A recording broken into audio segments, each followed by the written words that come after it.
Good evening. Tonight we turn our focus to a significant update within the Church of Jesus Christ of Latter-day Saints.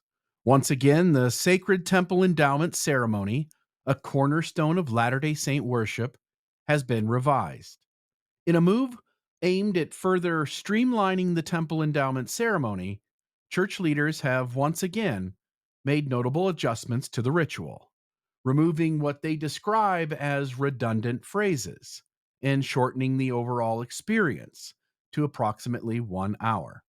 The endowment, which symbolically narrates the creation of the world, the fall of Adam and Eve, and the journey of humanity back to God, has now been condensed again, cutting another 15 to 25 minutes from the ritual.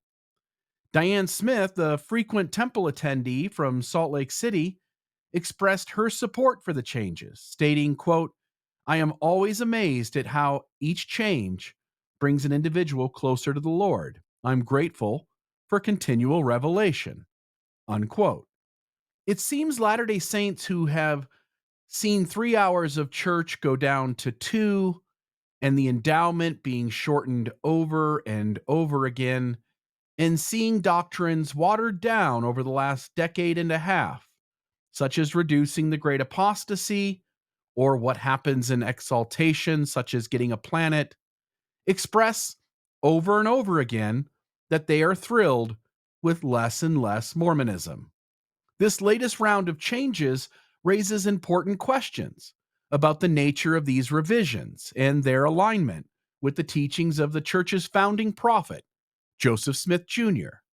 Smith, who instituted the temple endowment, declared that the ordinances of the temple were, quote, instituted in the heavens before the foundation of the world, unquote, and warned that these sacred practices were, quote, not to be altered or changed, unquote. Remember, these were the ordinances that were instituted in the heavens before the foundation of the earth. Isn't it strange, no matter how hard they try, that LDS leaders can't quite get their head around what those ordinances are actually supposed to be? Hence the need to reduce and alter and remove parts of them every now and then. And if the original endowment's deleted parts didn't come from God, where did they come from? And who put those parts in that weren't the things instituted in the heavens before the foundation of the earth? Inquiring minds want to know. Despite this, the endowment ceremony has undergone significant changes multiple times in recent years and numerous times over its almost 200-year history. In just the past 5.5 years, the temple ceremonies have seen at least four major revisions, each time adjusting elements of the ritual to better align with contemporary understanding and sensitivities and to reduce length. For example, in 2019, the church made changes that were widely celebrated by Latter-day Saint feminists, including giving more speaking lines to Mother Eve and equalizing the covenants made by men and women. Church spokesman Irene Casso reiterated the sacredness of these ceremonies, referring to a July 2020 statement by the First Presidency, which emphasized that such changes are guided by inspiration.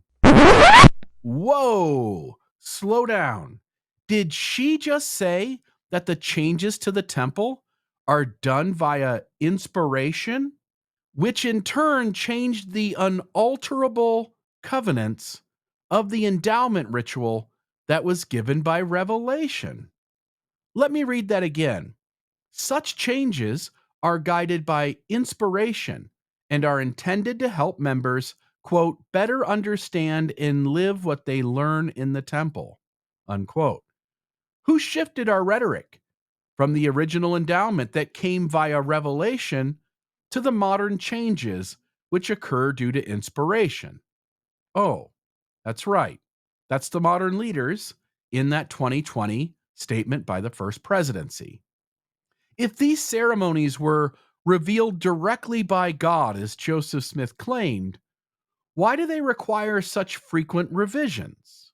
Does this suggest that the church's leadership today does not fully uphold the original revelations of their founding prophet? Or could it mean that the current church has gone astray, seeking to please members' sensitivities and that of the world rather than uphold its founders' revealed truths? And of course, the church would want to imply that it views these changes as part of a ongoing restoration, an ongoing process of revelation and inspiration, refining and perfecting the sacred ordinances over time.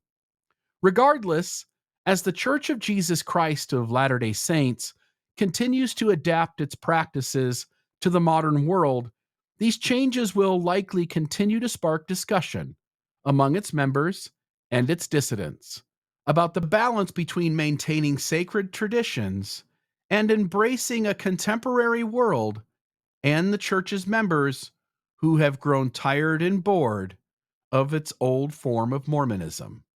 Back to you, Rebecca.